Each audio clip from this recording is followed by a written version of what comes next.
ये परमात्मा ने लीला की थी, कबीर परमेश्वर जी ने। वो एक एग्जाम्पल कोड करने आते हैं। स्वयं परमात्मा सतलोक से अपने मुक्ति धाम से चलकर आते हैं। यहाँ हम उनकी आत्माएं हैं, हमारे लिए वो यहाँ कष्ट उठाते हैं और हमें एक उदाहरण पेश करते हैं कि तुम ऐसे रहो और विश्वास करो मेरे पे, और फिर देखना तुम्हारे किस प्रकार दुख दूर होते हैं। तुम विश्वास नहीं कर पाते क्योंकि आप जी को काल भगवान ने इतना विश्वासहीन कर दिया कि जो साधनाएं तुम करते थे उनसे आपको कोई लाभ नहीं होता।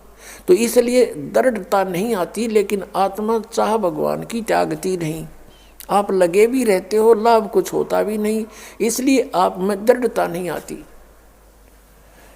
और विश्वास हुए बिना भगवान आपके कोई भी कार्य नहीं कर सकता, ना मोक्ष वाला ना संसारिक।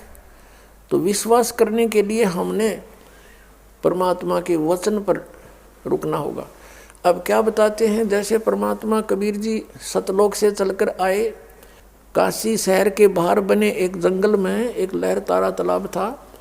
उस लहर तारा तालाब में पानी जो है गंगा का जल, जैसे गंगा जब वर्षा के दिनों में रेनी सीजन में फुल स्विम पर चलती है और उसका जल बाहर और फ्लो होकर किनारों से और एक सरोवर का रूप धारण कर लिया करता है, फिर सारा वर्ष उसमें पानी निर्मल रहता है। वो सरोवर लहर तारा नामक तालाब कहलाता था, अब भी है, वो विद्यमान है, दास देख कर आए वहाँ पर काशी में। तो उसमें कमल खिले हुए थे। उस कमल के फूल पर आकर परमात्मा सतलोक से आकर के एक शिशु रूप धारण करके विराजमान हुए और उनके प्रत्यक्ष दृष्टा थे एक अष्टानंद नाम के संत ऋषि महर्षि जो स्वामी रामानंद जी के शिष्य थे। उन्होंने फिर अपने गुरुजी से पूछा था कि हे स्वामी जी, आकाश से एक प्रकाश का गोला आया, मेरी आंखें उसको सहन नहीं कर सकी, आंखें बंद होगी। आंखें बंद हुई तो क्या देखा, उसमें जैसे कोई शिशु दिखाई दिया, बच्चा। जैसे हम सूर्य की तरफ देखते हैं, हमारी आंखें प्रकाश को सहन नहीं कर सकती, आंखें बंद हो जाती हैं। बंद होने के बाद फिर उस सूर्य का प्रकाश रहित आकार दिखाई देता है। ऐसे फिर वो बच्चा दिखाई दिया। अष्टानंद ने स्वामी रामानंद जी के पास जाकर कहा कि प्रभु, आज मैं लहर तारा तालाब के ऊपर साधना कर रहा था, सुबह सुबह आकाश से एक प्रकाश का गोला आता नजर आया, उसकी तरफ देखा तो मेरी आंखें बंद हो गई। आंखें बंद हुई तो क्या देखा, आंखों में जैसे सूर्य का प्रकाश रहित जो आकार दिखाई देता, ऐसे एक बच्चा दिखाई दिया। हे प्रभु, फिर आंखें खोली तो वो प्रकाश एक कमल के फूल पर सिमट गया, एक मतलब उस तालाब में सिमट गया, जैसे जल में गिर गया हो। रामानंद जी से पूछा, क्या यह मेरी भक्ति की उपलब्धि है या मेरी कोई भ्रमणा है, भ्रम है मेरा? स्वामी रामानंद जी ने कहा कि बेटा, आकाश से जब अवतार आते हैं तो ऐसी ही लीला हुआ करती हैं। अब वो किसी माँ से गर्भ लेगा, माँ के गर्भ में आएगा और वहाँ से जन्म लेगा, फिर यहाँ लीला करेगा, कोई महापुरुष आया है। अब ये तो सोच थी उन ज्ञानहीन ऋषियों की जो परमात्मा के विधान से परिचित नहीं कि ऊपर के अवतार जितने भी आए हैं, क्योंकि इनके अवतार तो माँ से जन्म लेकर आए हैं, ये वो अवतार है जो कभी माँ से जन्म नहीं लेता। और वहाँ शिशु रूप धारण करके प्रकट हुए, धीरे धीरे बड़े हुए। उधर से वहाँ कमल के फूल से उनको नीरू नीमा नामक एक जुलाहा दंपति उठा ले गए और जुलाहे के घर पर परवरिश की लीला होने से वो जुलाहा कहलाए। 5 वर्ष के होते ही बड़े बड़े ऋषियों के छक्के छुड़ा दिए ज्ञान में परमात्मा ने। लेकिन हम इतने अभिमानी और ज्ञानहीन हैं, भगवान को पहचान नहीं सके हैं। फिर भी जो हम अपना प्रसंग है वो पूरा करते हैं। अब क्या हुआ, परमात्मा जुलाहे का कार्य करते थे, जो लीला में शरीर में बड़े हुए और अपना जितना भी पैसा इकट्ठा होता था, बुनाई का जो आता था मेहनताना, अपने परिवार के लिए रख लेते थे और शेष को भंडारा कर देते थे। अपने घर पे उसका संग्रह नहीं करते थे। अब यहाँ परिवार कौन कौन है परमात्मा के? एक तो नीरू नीमा जो उनसे जन्म नहीं लिया था, लेकिन फिर भी एक व्यवहारिक तरीके से उनको माता पिता कहा करते थे परमात्मा। पुण्यात्माओं, जिस समय आपके हृदय में परमात्मा के ये गुण समाएंगे और आपको फिर याद आया करेगी कि हे परमात्मा, हम दुष्टों के लिए आप इतने दुखी हुए, इस काल की कैद से छुटवाने के लिए, हमारी आंखें खोलने के लिए, काल की भांग का नशा उतारने के लिए परमात्मा ऐसी लीलाएं करनी पड़ी हमारे लिए कि किसी प्रकार ये मुझे पहचान ले। अब इनका परिवार क्या था? नीरू निम्मा ये दो इनके मुंह बोले माता पिता थे, इनसे जन्म नहीं था। और एक पुत्र एक पुत्री थी। वो कैसे थी? एक सिकंदर लोधी नाम का दिल्ली का बादशाह था, सम्राट था, और उसको एक असाध्य रोग हो गया। सब जंतर मंतर सभी ट्रीटमेंट करवा लिए, क्योंकि राजा के पास सब सुविधाएं होती हैं। और वैद्य पे वैद्य अड़ा दिए मंत्रियों ने, कोई राहत नहीं। मंत्री कहते हैं जी आपके रोग की हमारे पास अचूक औषधि है, पर आपका असर नहीं कर रही। उसको जलन का रोग था, शरीर में ऐसी पीड़ा थी उस सिकंदर लोधी का, जैसे किसी को अग्नि से हाथ जल जावे या कोई गर्म चाय वगैरह गिर जावे, उसको जो पीड़ा होती है, ऐसी पीड़ा उसको गुप्त थी पूरे बॉडी में सिकंदर लोधी को। देखो जरा सा किसी का हाथ जल जावा तो देखना कितनी पीड़ा होती है, और उसके पूरे शरीर में ऐसी दाह हो रही थी। वैद्य कहते हैं महाराज अक्षमा करना, हम ऐसी औषधि रखते हैं लेकिन आपका असर नहीं हो रहा। पुण्यात्माओं, परमात्मा बताते हैं तू जाने मेरी ऐसे निभाएगी, हरदम लेखा बरना रे, पल पल का हिसाब हो रहा भगवान के दरबार में।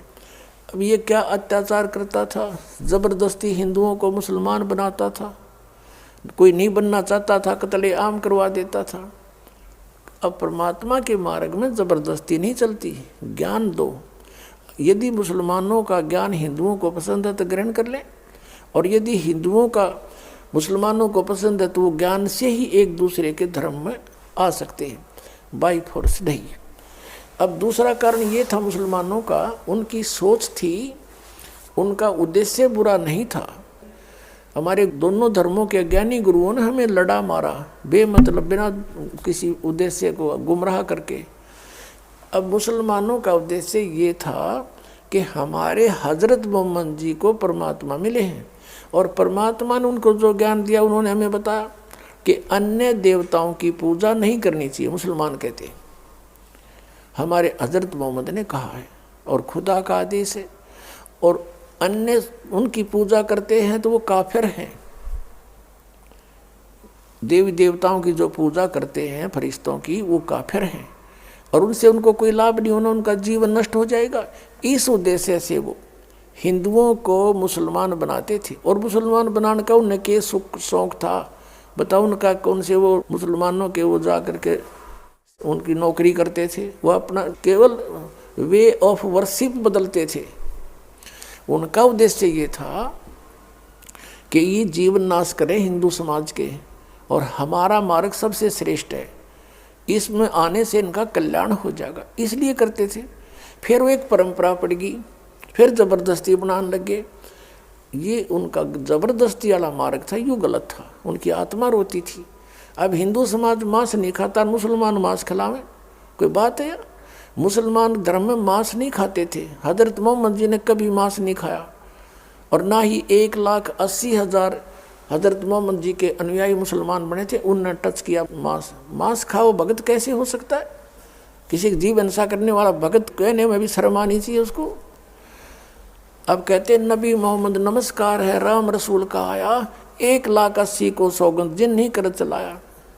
अरस कुरस पर अल्लाह तकत है, खालिक बिन नहीं खाली, वह पैगंबर पाक पुरुष थे साहिब के अब्दाली। हजरत मोहम्मद जैसे वो पाक पुरुष थे, वो पवित्र आत्माएं थी, भगवान के कृपा पात्र थे, उन्होंने कभी ऐसे कर्द नहीं चलाई है, हिंसा नहीं की। और तुम वो मांस खाते हो, तो वो हिंदुओं को पसंद नहीं, भाई हम नहीं खाएं इस गंध को, तो ऐसे विरोध और ऐसे ये चलता रहा। अपने आत्माओं, मुसलमान धर्म अपने ही ग्रंथ को नहीं समझ सके। जैसे सूरत फुरकानी 25 की आयत नंबर 52 से 59 तक स्पष्ट किया हुआ है।